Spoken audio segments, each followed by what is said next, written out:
இன்னைக்கான வீடியோ தாங்க வந்திருக்கு. வீடியோ வந்து சூப்பரா இருந்துச்சு அப்படிதாங்க சொல்லணும். பத்மாவோட களவாணித்தனத்தை எல்லாம் நம்ம ஜானகி வந்து கண்டுபிடிச்சிட்டாங்க அப்படிதாங்க சொல்லணும். இன்னொரு பக்கம் பார்த்தா நம்ம ரகுராம் இருக்கார்ல, அவர் வந்து நம்ம இது தனத்தோட கல்யாணத்தோடயே சேர்த்து வந்து மாயாஜியோட கல்யாணத்தை நடத்த போறாரு அப்படிதாங்க சொல்லணும். அதெல்லாம் பார்க்குறவங்க சேனலை மட்டும் மறக்காமல் லைக் அண்ட் சப்ஸ்கிரைப் மட்டும் பண்ணிடுங்க. ஃபஸ்ட்டு எடுத்தோன்னே அந்த ஜோசியர் சொல்கிறாருல, அதை கேட்டு வந்து எல்லாருமே ஷாக் ஆகி நின்றுட்டு இருக்காங்க.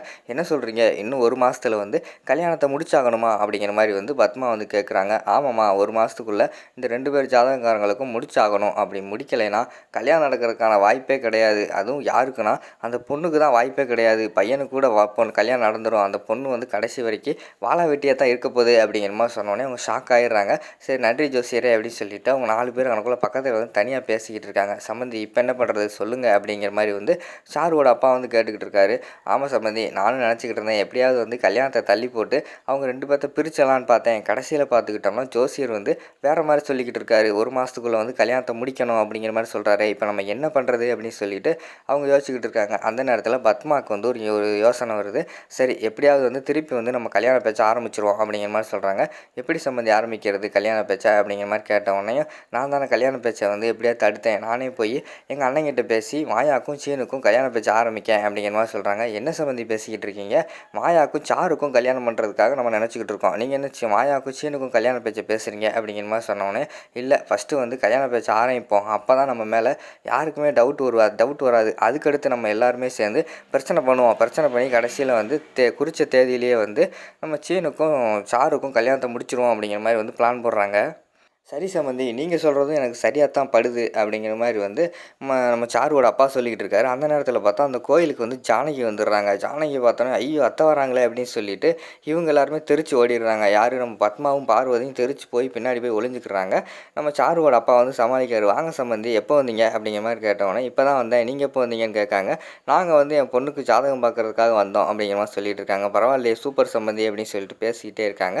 ஆமாம் சம்மந்தி என்ன இந்த பக்கம் அப்படிங்கிற மாதிரி வந்து சாருவோட அப்பா கேட்காங்க. மனசே சரியில்லை, அதான் சாமிக்கிட்ட வந்து கொஞ்சம் வேண்டுதல் பண்ணலான்னு வந்தேன் அப்படிங்கிற மாதிரி சொன்னோன்னே, என்ன சம்மந்தி எதுவும் பிரச்சனையா அப்படிங்கிற மாதிரி கேட்டவொடனே, இல்லை தனம் கல்யாணத்தை பற்றி தான் ஒரே யோசனையாக இருக்குது, அதான் வந்தேன் அப்படிங்கிற மாதிரி சொல்லிவிட்டு, சரி சம்மந்தி நாங்கள் கிளம்புறோன்னு சொல்லிட்டு அவங்களும் கிளம்பிடுறாங்க. ஜானகியும் போய் சாமி கும்பிட்டுக்கிட்டு இருக்கிற மாதிரி தான் காட்டிகிட்டு இருக்காங்க. சாமி கும்பிட்றப்ப பார்த்தா அந்த ஜோசியர் வந்து ஜாதகத்தை வந்து ரிட்டன் கொடுக்கறதுக்காக தேடிக்கிட்டு இருக்காரு. எல்லாருமே போயிட்டாங்க. சரி இவங்க வந்து அவங்க குடும்பத்து ஆளுக்கு தானே, அவங்ககிட்ட கொடுத்துருவோம்னு சொல்லிட்டு ஜானகியை வந்து கூப்பிட்றாங்க. அம்மா இங்கே வாங்கம்மா அப்படின்னு கூப்பிட்றாங்க.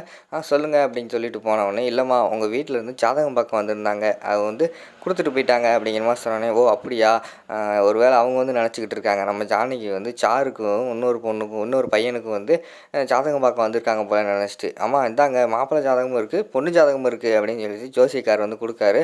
பரவாயில்லையே மாப்பிள்ளையெல்லாம் பார்க்க ஆரம்பிச்சிட்டாங்கன்னு சொல்லிட்டு மாப்பிள்ளை ஜாதகத்தை திறந்து பார்க்குறாங்க. அவங்களுக்கு பயங்கரமான ஷாக்காக இருக்குது. ஏன்னா அது வந்து சீனுவோட ஜாதகம்ல, அதை பார்த்தோன்னே என்ன சீனுவோட ஜாதகத்தை கொண்டு வந்திருக்காங்க அப்படிங்கிற மாதிரி சொல்லிட்டு, ஐயா என்னையா இந்த 2 ஜாதகத்தையும் கொண்டு வந்திருக்காங்க அப்படிங்கிற மாதிரி கேட்டோடனே, ஆமாம்மா பொண்ணு வீட்டிலேருந்தே வந்தாங்க பையன் வீட்டிலேருந்தே வந்தாங்க அப்படிங்கிற மாதிரி சொல்லிட்டு ஜோசிக்கார் வந்து போட்டு கொடுத்துட்றாரு. உடனே நம்ம ஜானகிக்கு வந்து தெரிஞ்சது. அப்படின்னா வந்து பத்மாவும் பார்வதியும் வந்து கண்டிப்பாக இங்கே தான் வந்திருக்கணும், நம்மகிட்ட பொய் சொல்லிட்டு போயிருக்காங்க. எதுக்கு இன்னும் பத்மா வந்து சீனுக்கும் சாருக்கும் கல்யாணம் பண்ண சொல்லிட்டு தெரியுதா அப்படின்னு சொல்லிட்டு யோசிச்சுக்கிட்டு, சரி ஜோசியரே நான் வந்து கிளம்புறேன் அப்படின்னு சொல்லிட்டு ஜானகி வந்து கிளம்பிடுறாங்க. வீட்டில் பார்த்தா நம்ம ரகுராம் வந்து ஹாலில் உட்காந்துருக்காரு. அப்போ தான் பத்மா பார்வதி ஆரம்பிக்கிறாங்க.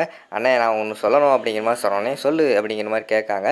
இல்லைண்ணே அந்த சீனுவுக்கும் மாயாவுக்கும் கல்யாணம் பண்ணி வச்சலாண்ணே சீக்கிரமா அப்படிங்கிற மாதிரி கேட்டவொடனே, என்ன இது திடீர்னு என்ன சொல்லிக்கிட்டு இருக்கேன், நான் வந்து மாயாவுக்கு வந்து பெருசாக கல்யாணம் பண்ண நினச்சிக்கிட்டு இருந்தேன். நம்ம வீட்டில் வந்து இருக்கா அந்த பிள்ளை, அதனால் வந்து இது சிம்பிளாக பண்ணக்கூடாது பெருசாக பண்ணணும்னு நினச்சேன். அதுக்கு இன்னும் 1 மாத காலம் ஆகாது, ரொம்ப நாள் ஆகும் அப்படிங்கிற மாதிரி சொல்கிறாங்க. இல்லைண்ணே 1 மாதத்துக்குள்ளே முடிக்கணுன்ட்டு வந்து ஜோசியர் சொல்லியிருக்காங்கண்ணே அப்படிங்கிற மாதிரி சொல்கிறாங்க. உடனே நம்ம ரகுராமோட அம்மா வந்து சொல்கிறாங்க, என்ன நீ லூசுத்தனமாக பேசிக்கிட்டு இருக்க, இதுக்கு முன்னாடி நீ தான் போய் வந்து சாதகம் பார்த்தேன், என்ன இப்போக்குள்ளே முடிக்கக்கூடாது லேட் பண்ணணும்னு சொன்னேன், இப்போ பார்த்துட்டு திருப்பி வந்து வேறு மாதிரி சொல்லிக்கிட்டு இருக்க அப்படிங்கிற மாதிரி சொன்னோடனே, ஆமாத்த அப்பா அப்படி சொன்னாங்க இப்போ இப்படி சொல்கிறாங்க, நான் என்ன பண்ணுறதுன்னு தெரில, 1 மாதத்துக்குள்ளே முடிக்கணும்னு சொல்கிறாங்க, எப்படியாவது முடிக்கணும் அப்படிங்கிற மாதிரி சொல்லிகிட்டு இருக்காங்க. 1 மாதத்துக்குள்ளே எப்படி முடிக்கிறது, அதுவும் நாங்கள் ஒன்று தனத்தோட கல்யாணத்தை விட நான் அந்த கல்யாணத்தை பெருசாக பண்ணணும்னு யோசிச்சு வச்சுருக்கேன், இன்னும் தன கல்யாணமே முடியலை அப்படிங்கிற மாதிரி வந்து ரகுராம் சொல்லிக்கிட்டு இருக்காங்க. அதுக்கடுத்து வந்து நம்ம பத்மா வந்து சொல்கிறாங்க, அண்ணே எனக்கு ஒரு யோசனை தோணுது அப்படிங்கிற மாதிரி சொன்னோடனே, சொல்லு அப்படிங்கிற மாதிரி கேட்காங்க. தனத்தோட கல்யாணத்தோடய சேர்த்து வந்து நம்ம சாரு கல்யாணம் பண்ணிடுவோம் அப்படிங்கிற மாதிரி சொல்லிகிட்டு இருக்காங்க. சாரு கல்யாணத்தை சேர்த்து வச்சா என்ன பண்ணுறது அப்படின்னு சொல்லிட்டு யோசிச்சுக்கிட்டே இருக்காங்க.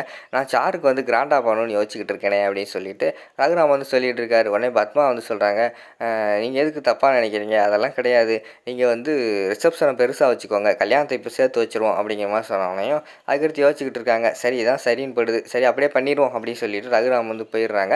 ஆனால் மணிக்கு வந்து டவுட் வந்துடுச்சு, என்ன இவ அதுவும் சீனுக்கும் மாயாவுக்கும் கல்யாணம் பண்ணுறதுக்கு இவ்வளோ ஆர்வமாக இருக்காளே, அப்படிலாம் இருக்க மாட்டாளே அப்படின்னு சொல்லிட்டு சரி கவனிச்சுக்கிடுவோம் அப்படின்னு சொல்லிட்டு அவங்க ஒரு பக்கம் யோசிச்சுக்கிட்டு இருக்கிற மாதிரி தான் காட்டிக்கிட்டு இருக்காங்க. அதுக்கடுத்து பார்த்தா மணி அதே கையோட சாரு நீ திருந்திட்ட போலையே, பரவாயில்லையே, சீனுக்கும் மாயாவுக்கும் கல்யாணம் பண்ணுறதுக்கெல்லாம் ஏற்பாடு பண்ணிட்டியே அப்படின்னு சொல்லிட்டு அந்த காலில் வச்சு உம்மான்னு முத்தம் கொடுக்க ஆரம்பிச்சிடுறாரு. எல்லாருமே பார்த்து வெக்கப்படுற மாதிரி காட்டிக்கிட்டு இருக்காங்க.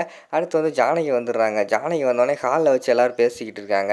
அதாவது வந்து மாயாவுக்கும் சீனுக்கும் வந்து கல்யாணம் பண்ணுறதுக்கு நான் முடிவு பண்ணிட்டேன், தனத்தோட கல்யாணத்தோட சேர்த்து பண்ணிடுவோம் அப்படின்னு சொல்லிட்டு ரகுராம் வந்து போயிடுறாங்க. அப்போ தான் அவங்களுக்கு வந்து ஸ்ட்ரைக் ஆகுது, இது காரணம் வந்து பத்மாவும் பார்வதி தான் அப்படின்னு சொல்லிட்டு பத்மாவையும் பார்வதியும் வந்து பார்வதி நான் வந்து உங்ககிட்ட கொஞ்சம் தனியாக பேசணும், நீங்கள் வந்து அங்கே உள்ளே வாங்க அப்படின்னு சொல்லிட்டு உள்ளே கூட்டு போகிறாங்க. கிச்சனுக்குள்ளே பயங்கரமான கோவத்தில் இருக்கிற மாதிரி காட்டிக்கிட்டு இருக்காங்க. அந்த பையிலேருந்து டக்குன்னு ஜாதகத்தை எடுக்காங்க. ஜாதகத்தை எடுத்தோடனே அவங்க 2 பேர்த்துக்குமே பயங்கரமான ஷாக் ஆயிடுது. அதோட பார்த்தீங்கன்னா இந்த எபிசோடு வந்து முடிச்சிடுறாங்க.